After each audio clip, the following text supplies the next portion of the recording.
Cancer du sein, partie 2, traitement. La prise en charge d'un cancer du sein fait appel à une réunion de concertation pluridisciplinaire, RCP, constituée d'un oncologue, d'un radiothérapeute et d'un chirurgien. Le choix du traitement dépend du type de cancer, de son caractère non infiltrant, localisé ou in situ, ou infiltrant, invasif ou avec envahissement du tissu mammaire, de la localisation de la tumeur au niveau du sein, de sa taille, de l'existence de récepteurs hormonaux, de l'existence d'un facteur HER2, d'une atteinte ganglionnaire, de la présence de métastases, de l'état de santé de la patiente. Les principales stratégies utilisées dans le traitement des cancers sont la chirurgie, la radiothérapie, la chimiothérapie, la biothérapie, l'hormonothérapie. La chirurgie. Différentes approches et techniques chirurgicales sont possibles. La chirurgie conservatrice de type tumérectomie ou mastectomie partielle, la chirurgie non conservatrice de type mastectomie totale, l'exérèse du ganglion dit sentinelle et le curage ganglionnaire axillaire, la reconstruction mammaire immédiate ou différée.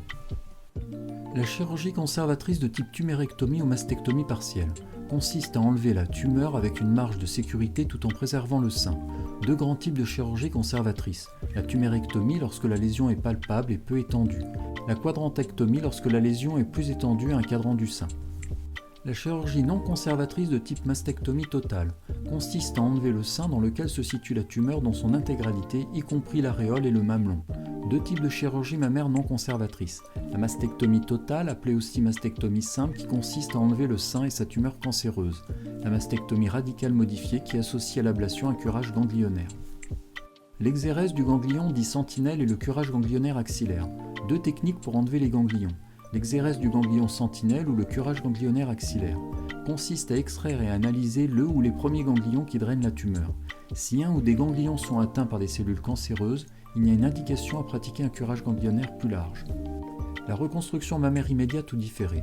Elle fait partie intégrante de la prise en charge du cancer du sein, en particulier après une chirurgie mammaire non conservatrice. La reconstruction du sein peut être immédiate ou différée, en particulier en cas de radiothérapie. Deux méthodes de reconstruction mammaire parfois associées.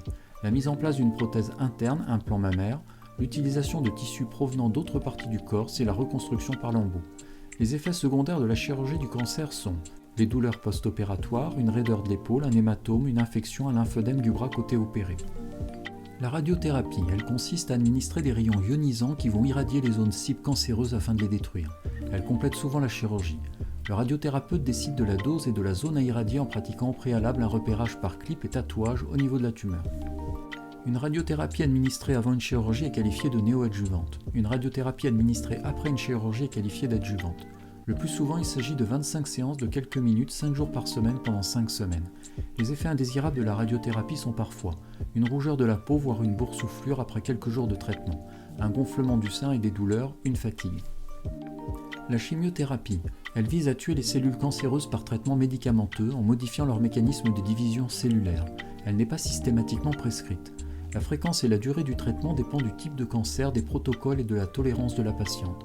Le traitement s'échelonne souvent sur une période de 3 à 6 mois. Lorsqu'elle est administrée par voie veineuse et afin de préserver le capital veineux des bras, le traitement est injecté dans une chambre implantable ou boîtier relié à un cathétérisme veineux. Ce dispositif reste pendant la durée du traitement et est enlevé à la guérison de la maladie. Lorsque la chimiothérapie est proposée avant la chirurgie, on parle d'une chimiothérapie néoadjuvante. Elle a pour but de réduire la taille de la tumeur afin de permettre une chirurgie conservatrice, type mastectomie partielle. Lorsque la chimiothérapie est proposée après la chirurgie, on parle de chimiothérapie adjuvante. Le traitement est débuté dans les 3 à 6 semaines après la chirurgie. Il comprend habituellement 4 à 6 cures espacées de 21 jours.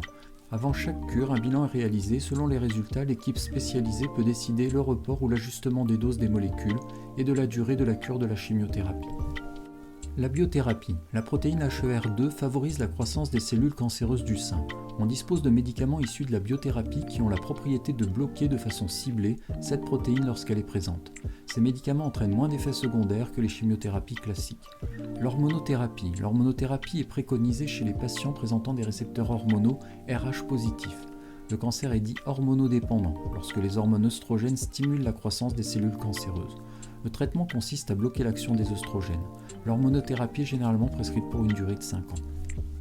Les conséquences du traitement sur le mode de vie de la patiente. Le cancer du sein est reconnu comme une affection longue durée ALD et les soins sont pris en charge à 100%.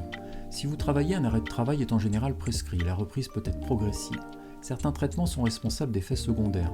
Ménopause précoce, perte de cheveux ou alopécie chimio-induite souvent réversible. Lymphœdème au bras. Une parfaite hygiène de vie aide à mieux tolérer le traitement et réduit le risque de récidive.